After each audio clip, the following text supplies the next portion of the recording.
Appreciation motivates you. मुझे लगता है कि अगर आपके इर्द गिर्द कोई आपको सराहने वाला और आपके अच्छे काम को अच्छा कहने वाला मौजूद है ना, तो आप उसको मजीद लगन से ही करते हैं। दैट इज़ माई ओन फ़लसफ़ा। अगर आप मेरी इस बात से मुत्तफ़िक है तो मुझे कमेंट्स में ज़रूर बताइएगा। खैर, ये थी हमारे घर एक दावत और इफ्तार पार्टी थी और उसके बाद खाना था, तो मैंने ये सारी प्रिपरेशन की थी। इसके लिए मैंने इस मौसम के लिए सबसे पहले सब्जियाँ फ्राई होने के लिए रख दी थी और उसके साथ साथ मैंने कीमे कबाब कढ़ाई बनानी थी, तो मैंने कीमे को चॉपर में डाल के उसके साथ ही बेसिक मसाले सारे उसमें ऐड करने के लिए कलेक्ट करना स्टार्ट कर दीजिएगा। ये तकरीबन 1 kg कीमा था मटन का और इसमें मैंने कुटी हुई लाल मिर्च, हल्दी, धनिया पाउडर, सुरख मिर्च पाउडर, जो बेसिक हमारे मसाले होते हैं, गरम मसाला पाउडर और ये सारा कुछ मैंने प्लेट में निकाल के रख लिया और ये मैं इसमें ऐड करूँगी। उसके साथ साथ मैं इसमें एक एग भी ऐड किया और प्याज भी ऐड किया है ताकि ये ना सॉफ्ट हो जाए कबाब। आप प्याज का पानी निकाल के भी यूज़ कर सकते हैं, लेकिन मुझे कीमा थोड़ा ड्राई ड्राई फील हो रहा था काफ़ी ज़्यादा, इस वजह से मैंने उसका प्याज का पानी नहीं निकाला था और मैंने उसको एज इट इज़ डाल दिया था। अगर आपको कीमा ज़्यादा ड्राई ना फील हो, मतलब उसमें फ़ैट ज़्यादा हो, तो आप उसको प्याज के पानी को निचोड़ के ही उसमें डालिएगा, वरना ये बहुत ज़्यादा रनी सा हो जाएगा और वो सही से कबाब को शेप नहीं मिलेगी। फिर ये वेजिटेबल्स थोड़ी स्टीम हो गई थी, मैं चाह रही थी कि वो थोड़ा सा सोफन हो जाए, तो फिर उसमें मैं सारी चीज़ें ऐड करूँ। तो मैंने इसमें सोया सॉस, चिली सॉस और थोड़ा सा विनेगर, बिल्कुल थोड़ा सा आपने नॉर्मल सा एक कैप विनेगर आपने डाल देना, सॉरी कप कह रही हूँ, 1 कैप आपने डाल देना विनेगर। और इसमें जो वेजिटेबल्स अपना पानी छोड़ा हुआ है उनको आपने ड्राई होने देना।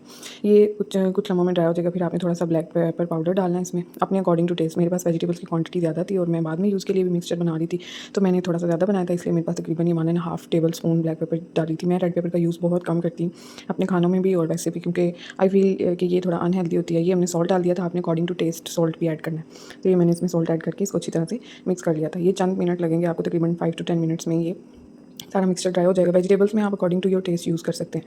ये मेरे पास अम्मी थी और ये मुझे पूछ रही थी कि कुछ काम करने के लिए कोई हेल्प चाहिए तो मुझे बताओ, मैं साथ करवा दूँ। अम्मी मेरे साथ हेल्प करवा देती होती हैं खाना बनाने में, कुछ कटिंग वगैरह करने में, चॉपिंग करने में, तो इतने में ही मेरा हेल्पिंग हैंड हो जाता है और मेरे लिए भी थोड़ी आसानी हो जाती है काम को वाइंड अप करने में। और दूसरी तरफ मैंने कढ़ाई में वाइट कढ़ाई बनानी थी, तो मैंने उसके लिए चिकन को 1 कप पानी डाल के, उसकी रेसिपी मैंने ऑलरेडी चैनल पे डाली हुई है, आप वहाँ से भी देख सकते हैं, इसकी रेसिपी मौजूद है वाइट कढ़ाई की। तो ये मैंने उसको स्टीम होने के लिए 1 कप पानी डाल के लहसुन अदरक के पेस्ट और सॉल्ट के साथ मैंने उसको सोफन होने के लिए रख दिया था। जैसे ही वो चिकन का कलर चेंज होगा तो वो हम पानी को ड्राई कर लेंगे और बाद में उसमें बाकी मसाले ऐड कर लेंगे। उतनी देर में ये वेजिटेबल्स वाइंड अप हो रही थी। आप इनको इसका देख ही सकते हैं, कलर चेंज हो गया हो सारी सब्जियों का और वो कंप्लीट अपनी प्रोसेसिंग की तरफ जा रही है। और दूसरी तरफ वो कबाब में मैंने थोड़े से नीचे आपको नज़र आ रहा होगा चॉपर में वाइट सा मैंने ब्रेड क्रम्स ऐड किए थे, ताकि वो उसको कबाबों को अच्छी तरह से बाइंड कर सके। उनकी बाइंडिंग के लिए ये ज़रूरी होता है।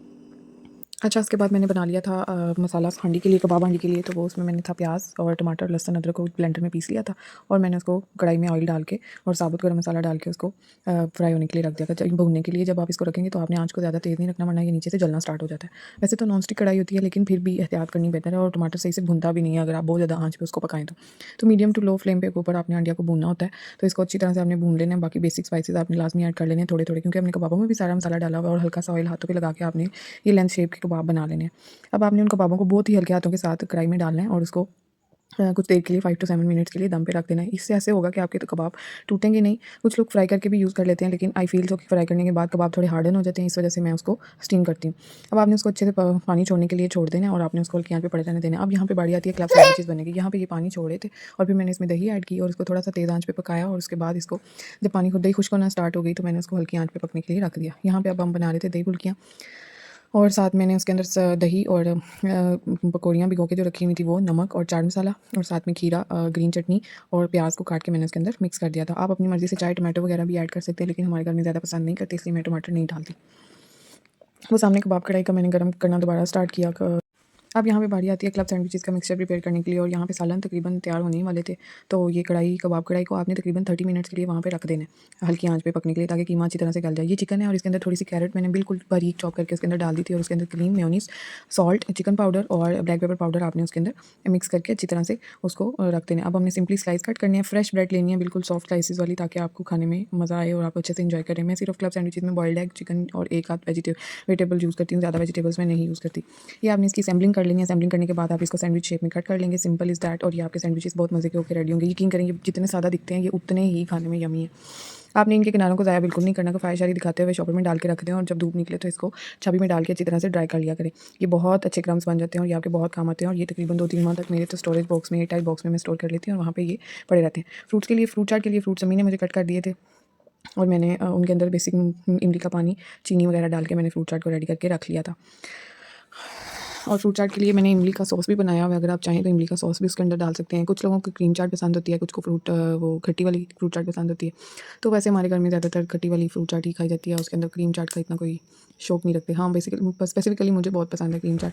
ये मेरे पास वाइट कढ़ाई रेडी हो गई थी और मैं इसको बाउल में पोर करके वैसे साथ ही सर्विंग के लिए रख रही थी, ताकि एंड टाइम पे जब खाना खाने में ज़्यादा हेज़ल ना हो। और कुछ वैसे भी गैस चली जाती है तो ये बहुत मसले मसाइल होते हैं, बाद में खाना गर्म हो नहीं पाता सही से इंडिया के अंदर। तो मैंने इसको साथ ही डिश आउट कर लिया था। डिशेज़ मैंने रेडी की हुई थी, तो उसके साथ ही मैंने इसको डिश आउट कर लिया था।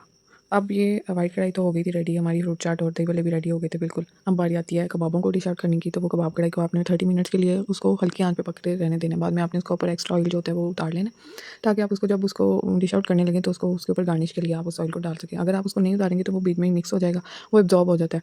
और कुछ कीमे का अपना फैट भी होता है, वो भी वो छोड़ता है, तो इस वजह से आपने उसको भी सेपरेट ही रखना है। तो मैं जब ये भुन जाता है तकरीबन कबाब मसाला, तो उसके ऊपर से मैं उसको अलग कर लेती हूँ। फिर जब कबाब वगैरह बन जाते हैं, उसको डिश आउट करने लगती हूँ, तब मैं उसके ऊपर गर्म करके डाल देती हूँ। आपने गार्निशिंग में अपनी मर्ज़ी करनी होती है, धनिया डाल लें, सब्ज़ मिर्चें डाल लें, जिंजर डाल लें, जो आप डालना चाहें डाल लें। मैं धनिया यूज़ कर लेती हूँ, स्पाइसेस कम ही यूज़ करती हूँ मैं, तो लाइक सब्ज़ मिर्चों का यूज़ मैं थोड़ा कम रखती हूँ, क्योंकि फिर वो किसी न किसी तरह स्पाइसी कर ही देता है खाने को। तो ये सारी चीज़ें तकरीबन डिश आउट हो चुकी हुई थी। तो दैट्स ऑल फॉर टुडे। ये है जी हमारी इफ्तार। Thanks for watching. Keep watching, keep liking, keep subscribing my YouTube channel. Thank you so much. That's all for today. Have a good day. Have a good Ramzan, everyone.